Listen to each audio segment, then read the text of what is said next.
Tatu ni mingi.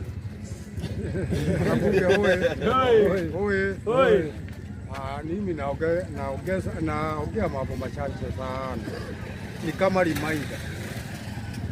Sisi tumeona na tumesikia kama kuna mtu ambaye anastahili kuongoza hii Kenya this time loud, Stephen Kalonzo Musyoka. Namba moja, Kalonzo si corrupt. Hatujawahi sikia mahali yako corrupt. Namba 2, tulimuona na tukamsikia akideputize Mzee Kibaki, tukamsikia akiwa katika docket ya Foreign Affairs Ministry na hatukumuonea makosa. Mtu kuwa maskini kwa sababu yeye si mfisadi ndio faida ya wewe mraia maskini. Sawa sawa. Usifurahie tajiri ambaye anakuibia pesa akuje na gari kubwa kwako kukwambia yeye ndio kiongozi na huko anawacha ukiangamia.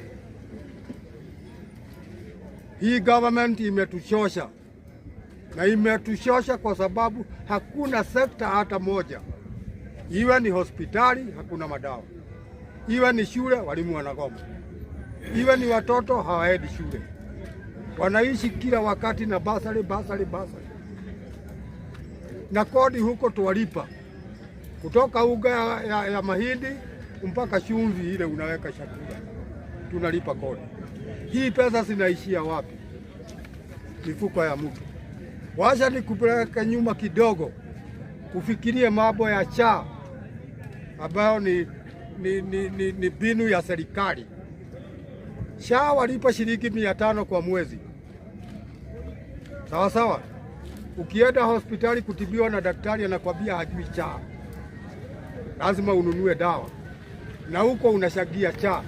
Hiyo pesa unashagia SHA inaenda wapi? Fikiria na ujiuliza inaenda wapi.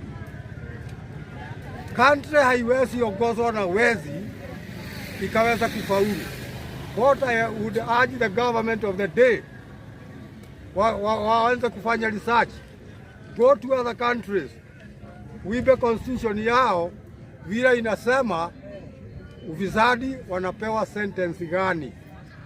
Hii manchi mnakibiaga mkiwa wagonjwa ni kwa sababu mali ya umma yalindwa.